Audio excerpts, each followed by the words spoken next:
تشابي ألونسو يشعل التكهنات حول مستقبله. هل يكون ريال مدريد وجهته المقبلة؟ زاد الإسباني تشابي ألونسو المدير الفني لنادي باير ليفركوزن من الغموض حول مستقبله مع الفريق بعد تصريحاته الأخيرة التي تركت الباب مفتوحا أمام احتمالية رحيله مع نهاية الموسم الحالي. وينتهي عقد ألونسو مع ليفركوزن بنهاية الموسم، في وقت تتزايد فيه الشائعات حول اقترابه من تدريب ريال مدريد، خاصة مع تصاعد التوقعات برحيل كارلو أنشيلوتي لتولي قيادة منتخب البرازيل بعد كأس العالم للأندية 2025.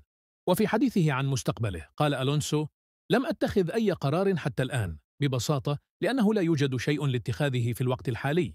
وأضاف موضحا الفارق بين موقفه الحالي والموسم الماضي: في الموسم الماضي كنت مضطرا لاتخاذ قرار مهم، أما الآن فلا يوجد ما يستدعي ذلك. الفارق كبير بين الوضعين. واختتم تصريحاته بالتأكيد على تركيزه الكامل على الموسم الجاري مع ليفركوزن قائلا: لا يزال أمامنا الكثير لنحققه هذا الموسم. وفي ظل النجاحات اللافتة التي حققها ألونسو مع ليفركوزن، بات اسم ريال مدريد الأكثر ارتباطا به. فهل يكون ملعب سانتياغو برنابيو هو محطته التدريبية التالية؟